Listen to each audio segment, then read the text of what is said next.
hearing people think that deaf people would automatically know sign, but that's not true. And so there's a lot of things that hearing students realize when they get here, the diversity of the deaf culture, and that's a misperception or misassumption about the deaf culture, that it's a homogeneous culture when it's not.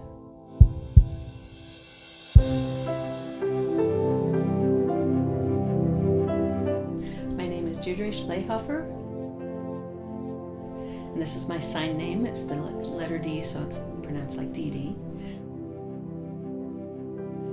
I'm an NTID's teacher here in the Department of Culture and Creative Studies. RIT students have an awareness, some awareness about ASL, and they may have gotten that through the media, television or movies, because there are more deaf characters, more storylines.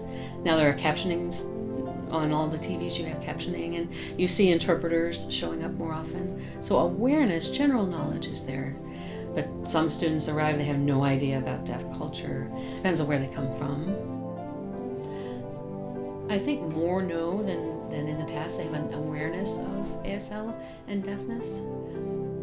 But there's not really a common understanding of what deaf culture means. That is something that's misunderstood. Often, hearing people, the first time they meet a deaf person, there's that language barrier, and they get scared. Deaf people are not afraid because we're used to it. We have growing up like this. It's something that we know, and we can predict the reactions from hearing people, and often that's fear. But deaf people know how to work with that, to minimize that uncomfortableness. Through gesturing, through writing, there are many ways to communicate. And deaf people are very skilled at that because that's what we've done our whole lives. So for a hearing person, there's sort of that culture shock, and they think, oh, never mind, I'm not going to try to communicate. That's one reaction that's fairly common. I mean, there are a lot of different reactions.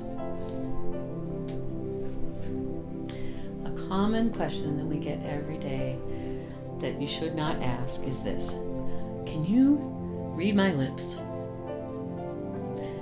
Don't ask that.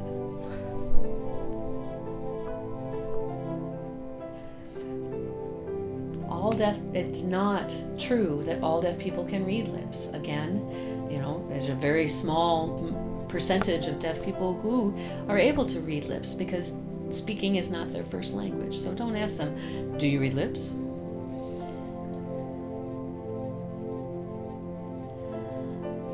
You can ask them to write back and forth, or if they know a little bit of sign or a little bit of finger spelling, that's fine. So you can do that. My second dote: the first time you meet somebody who happens to be deaf, do not say, "Oh, I'm sorry." Don't do that.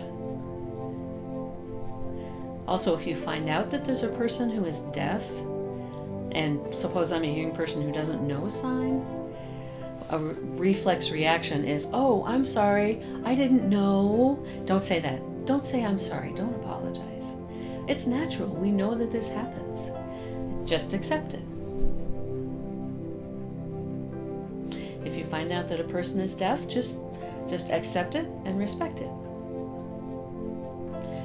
And maybe offer ways to communicate, like ask, would you like to write back and forth, or find some way to do that. I mean, we all know that happens. Those two are the most common things. Can you read lips? And, oh, I'm so sorry you're deaf. Those are two things to not do. And that helps hearing people learn the respect. Now, things to do: be yourself. Just be yourself. Meet them and say, hello, how are you doing? Just be yourself. You don't have to think, oh no, they are deaf, D-E-A-F, what do we do? No. Everyone is a human. All of us are human beings. So be yourself. If you're friendly, be friendly. And add a little bit of humor. That's always a good thing. And just just try to, it's important to have that human interaction. I believe that people need to be genuine. Try your best. It's important to get the message across, space and time, right? And so if you've done that, that's good. People are skilled, they have skills. They are able to be creative and figure out ways of getting a message across. There are so many different ways. I mean, really, we are so lucky today with the technology that we have. We can text back and forth to each other. We can write on a board. We can get a laptop and send emails to each other. We can use vlogs. I mean, there's so many different ways for us to communicate now with the technology. So use it. Grab that opportunity and do it.